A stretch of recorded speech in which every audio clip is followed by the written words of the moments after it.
ரீசெண்டா நம்ம YouTube community section மற்றும் ட்விட்டர்ல இந்த ஒரு போட்டோவை ஷேர் பண்ணியிருந்தேன். ஏ அண்ட் பி உங்களுக்கு எது பிடிச்சிருக்கு ஓட் பண்ணுங்கன்னு சொன்னேன்.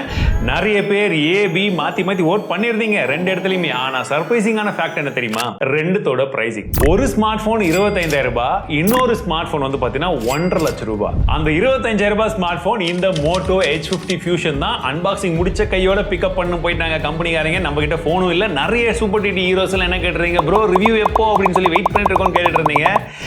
ஒரு வழியா கஷ்டப்பட்டு வாங்கியாச்சு.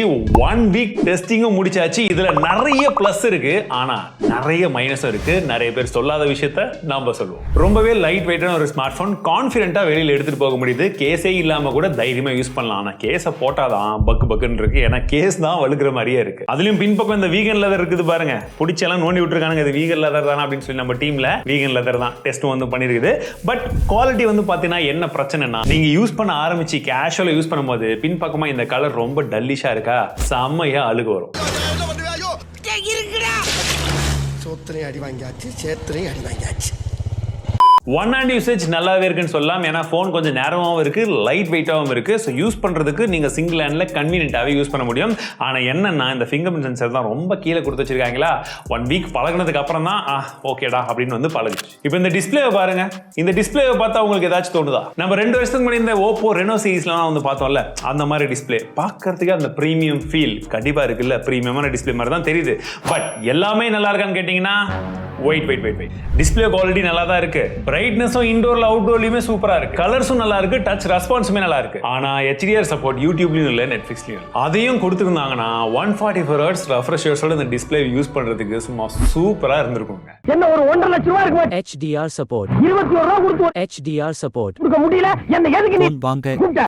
டெய்லி யூசேஜ்ல எனக்கு ரொம்ப ஃப்ளூயிடா பட்டு அண்ட் என்னோட எக்ஸ்பீரியன்ஸ் என்ஹான்ஸ் பண்ண ஒரு விஷயம் என்னடான்னு பாத்தீங்கன்னா இந்த UI தான். முன்ன மாதிரி ஜஸ்ட் ஸ்டாக் ஆண்ட்ராய்டோட அங்கே நிக்காம இப்ப புது UI கொடுத்துருக்காங்க இல்லையா. அதை பத்தி ரீசெண்டா வீடியோவும் போட்டிருக்கோம், தெரியாதவங்க தெரிஞ்சுக்கோங்க. அண்ட் இந்த UI உடைய எக்ஸ்பீரியன்ஸ் நல்லாவே இருந்ததுன்னு சொல்லலாம். பார்க்கறதுக்கு கொஞ்சம் மாடர்னாவும் இருக்கு, ஸ்னாப்பியாவும் இருந்தது. பட் இதுல ஒரு சில பக்கும் இருந்தது.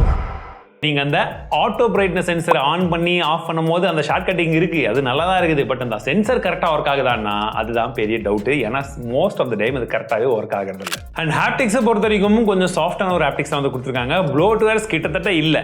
அது ஏன் கிட்டத்தட்டன்னா, இவங்களே மோட்டோரோலாக்கான ஒரு நோட்டிபிகேஷன் பேனல் மாதிரி ஒரு விஜெட் வந்து கொடுத்துருக்காங்க. அதை தூக்கி நீங்க போயிட்டு உங்க ஹோம் ஸ்கிரீன்ல எங்கேயாச்சும் வச்சீங்கன்னு வச்சுக்கோங்களேன், சோலி முடிச்சு நோட்டிபிகேஷன் போட்டு தள்ளும். ஸோ அதை வைக்காத வரைக்கும் நல்லது. மற்றபடி எந்த ஒரு இஷ்யூமே, அதாவது இந்த 1-2 பக்கை தவிர எனக்கு அந்த UI வந்து ரொம்பவே பிடிச்சிருந்தது.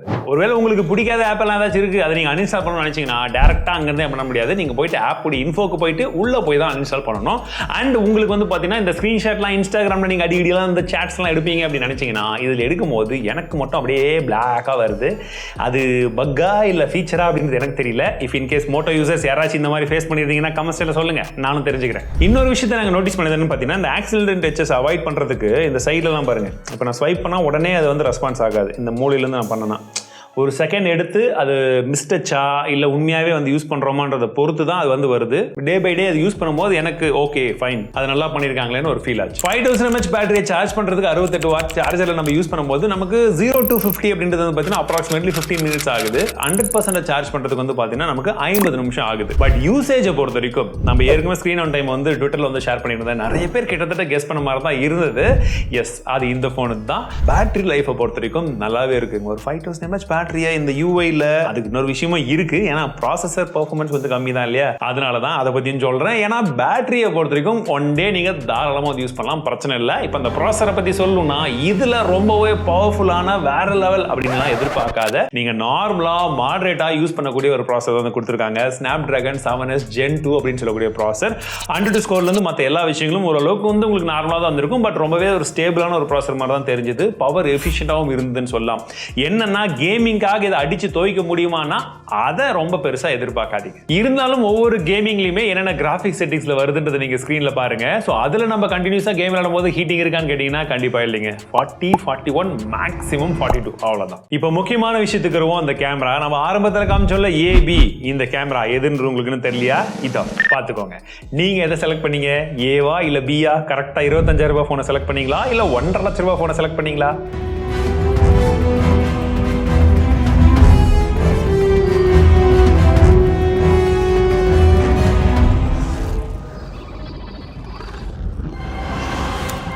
ஏசப்பா கோட்டான கோட்டி நன்றி ஏசப்பா கோட்டான கோட்டி நன்றி.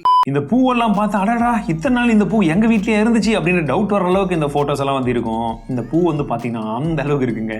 டீடைல்ஸ் எல்லாம் ரொம்பவே நல்லா இருக்கு. ஆனா என்ன பிரச்சனைனா கலர்ஸ் எல்லாம் ஓவர் பூஸ்ட் ஆயிருக்கும். ஏன்னா நம்ம வீட்டில் இருக்கிற பூ வந்து பிங்க் கலர்ல இருக்கும், இதில் வர்றது பாத்தீங்கன்னா ரெட் கலர்ல இருக்கிற மாதிரி இருக்குது. அந்த அளவுக்கு கலர் சும்மா வாரி இறைச்சிருக்குன்னு சொல்லலாம். ஹியூமன் சப்ஜெக்டை பொறுத்த வரைக்கும் பார்க்கும்போது அட்டா நம்மளே சூப்பராக இருக்கும், இப்போ நல்லா இருக்கே அப்படின்னு தான் வந்து தோணும்.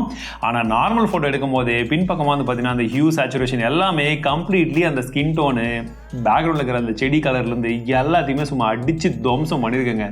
கலர் ஓவராக இருக்குது. நம்ம முன்னெல்லாம் என்ன சொல்லுவோம், எப்பா மோட்டோ ஏப்பா இப்படி டல்லான கேமராவை கொடுக்குறான்னு சொல்லிட்டு இருந்தோம். மனசு மாதிரி ப்ரோவில் கொஞ்சம் நல்லா கொடுத்தாங்க, நல்லா இருக்குன்னு சொல்லி முடிக்கல, அட நல்லா இருக்குன்றாங்களே அப்படின்னு சொல்லிட்டு ஃபுல்லாக அப்படி வால்யூமை திருப்புற மாதிரி கலரை ஃபுல்லாக பூஸ்ட் பண்ணி விட்டுருக்காங்க. ஓவர் பூஸ்டாக இருக்குது. நீங்கள் ஒருவேளை வந்து ஜஸ்ட் உங்களுக்கு இன்ஸ்டாகிராமில் ட்விட்டர்லாம் போடுறதுக்கு பார்க்கறதுக்கு நல்லா இருக்கு ப்ரோ, கலர்ஃபுல்லாக இருக்குன்னு நினைக்கிறவங்களுக்கு இது ஓகேவா இருக்கும். பட் கொஞ்சம் உட்காந்து பார்த்தீங்கன்னா கொஞ்சம் அதிகமாக தான் போகிறோமோ அப்படின்ற மாதிரி தான் வந்து தோணும். ஸோ கொஞ்சமாக வந்து இந்த கலரை மட்டும் அவங்க கொஞ்சம் டியூன் பண்ணாங்கன்னா நல்லாயிருக்கும். மற்றபடி பார்க்கறதுக்கெல்லாம் அடடா சாமா கலராக இருக்குப்பா சூப்பர்ப்பா இந்த மாதிரி தான் ஃபோட்டோ எடுக்கணும் அப்படின்ற மாதிரி தான் வந்து தோணுது. போர்ட்ரேட்டில் எட்ஜ் டிடெக்ஷன் நல்லா இருக்குது. பட் அந்த இடத்துல கலர் கொஞ்சம் நார்மல் ஃபோட்டோ விட கொஞ்சம் கம்மியாக இருக்குது. செல்ஃபியில் கேமரா குவாலிட்டி நல்லா இருக்குன்னு சொல்லலாம். இன்ஃபேக்ட் சொல்ல போனால் உங்களுக்கு இன்டோரில் எடுக்கக்கூடிய குவாலிட்டியுமே நல்லா வந்து பண்ணியிருக்கு. ஆக்சுவலி மோட்டோ கிட்ட இருந்து இந்த மாதிரி ஒரு கேமராவை நான் சத்தியமாக வந்து எதிர்பார்க்கல. நல்லா பர்ஃபார்ம் பண்ணுது. ஆனால் கலரை ஒரு சைடில் ஓவராக தூக்குறதுனால கர்வ் வந்து என்ன ஆகுதுன்னு பார்த்தீங்கன்னா அப்படி ஒரு யூ ஷேப்பில் கர்வ் வந்துடுது. ஸோ அது உங்களுக்கு செட் ஆகுமான்னு மட்டும் பார்த்துக்கோங்க. அப்போ இந்த கலர்லாம் ஓகேனா அது வேற லெவல் கேமராவானா அதுக்கும் ஒரு ட்விஸ்ட் இருக்குது. என்னன்னு பார்த்தீங்கன்னா நம்ம இது வரைக்கும் கலர்லாம் பயங்கரமாக இருக்கிற பூவெல்லாம் பார்த்தோம்ல, இங்கே பாருங்க பார்க்கறதுக்கு நல்லா இருந்தாலும் கொஞ்சம் ஜூம் பண்ணி பார்க்கும்போது அது ஃப்ரிஞ்சிங்லாம் நல்லாவே வந்து தெரியுது. இது வெறும் பூவில் இந்த மாதிரி மட்டும் கிடையாது, ஹியூமன் சப்ஜெக்ட்லையுமே இருக்குங்க. அண்ட் இந்த போர்ட்ரேட் ஷாட் எடுக்கும்போது ஹியூமன் சப்ஜெக்ட் எடுக்கும்போது நல்லா வந்துருது. நீங்கள் ஒரு வேளை எங்கள் வீட்டு பக்கத்தில் வந்து ஒரு பிள்ளையாரெலாம் இருக்கிறாரு, அவரெல்லாம் எடுக்கணும், இல்லை என் பைக் புதுசாக வாங்கியிருக்கேன் அதெல்லாம் எடுக்கணும் அப்படின்னு சொல்லிட்டு நீங்கள் நார்மலாக எடுத்தீங்கன்னா நார்மல் ஃபோட்டோ வந்துடும். பட் போர்ட்ரேட்டாக எடுக்கும்போது அதுவாக எது வந்து வண்டின்னு கண்டுபிடிச்சி அதை போர்ட்ரேட் பண்ணும்போது தான் அந்த ப்ராசஸிங் வந்து அடிபடுது. ஏன்னா நிறைய டைம் ஹேண்டில் மிஸ் ஆகிடுது, பிள்ளையாரே ஒரு சில டைம் காணாமல் போயிட்டாரு. என்ன கோயில காணா? இந்த கேமராவில் டிஃபால்ட்டாக HDR ஆப்ஷன் ஆஃப் பண்ணுற மாதிரி ஒரு ஆப்ஷன் இருந்திருந்தா மேபி கேமரா சாம்பிள்ஸ் இன்னும் கொஞ்சம் நல்லா வந்திருக்குமோன்னு தெரியல. பட் அந்த ஆப்ஷன் இல்லை. ஸோ ரியர் ஃபேசிங் கேமராவில் ஆடியோ வீடியோலாம் உங்களுக்கு எப்படி இருக்குன்னு வந்து பாருங்க. இப்போ ஜஸ்ட் வாக் பண்ணுங்க, ஸ்டெபிலிட்டி எப்படி இருக்குன்னு பாருங்க. இப்போ இந்த பேக்ரவுண்ட் எப்படி இருக்குது, ஏன்னா சன் இங்கே இருக்குது. இப்போ அப்படியே திரும்புகிறேன், இந்த மரத்துக்கிட்ட எப்படி ப்ராசஸ் பண்ணுதுன்னு வந்து பாருங்க. 4Kல ஃப்ரண்ட் ஃபேசிங் கேமராவில் உங்களால் வீடியோ எடுக்க முடியுது. ஆடியோ வீடியோலாம் எப்படி இருக்குன்னு வந்து பாருங்கள். அண்ட் இப்போ அப்படியே ஜஸ்ட் மூவ் பண்ணுறேன், வாக் பண்ணும்போது ஸ்டெபிலிட்டி எப்படி இருக்குது பாருங்கள். ஒரு வ்ளாக்லாம் வந்து பண்ணால் பார்க்குறதுக்கு இப்படி தான் இருக்கும். ஆனால் கொஞ்சம் ஓவர் ப்ராசஸ் பண்ண மாதிரி தான் எனக்கு தோணுது. உங்களுக்கு எப்படி இருக்குது? பின்னாடி 2 பேர் இருந்து ஹாய் சொன்னாங்கன்னா இப்படி தான் இருக்கும் சப்போஸ் வ்ளாக்லாம் எடுத்தால். கால் குவாலிட்டி நல்லா இருக்குது. நாங்கள் ஜியோ ஏர்டெல் ரெண்டுத்துலையுமே டெஸ்ட் பண்ணி பார்த்தோம். விவோ என்ஆருக்கான சப்போர்ட்டுமே இருக்குது. இயர்பீஸ் உடைய குவாலிட்டியுமே நல்லா இருக்குங்க, எந்த பிரச்சனையுமே கிடையாது. நாங்கள் வைஃபைலையுமே சரி நார்மலாக வந்து நம்ம 5Gலையுமே டவுன்லோட் ஸ்பீட் போட்டு பார்த்தோம்.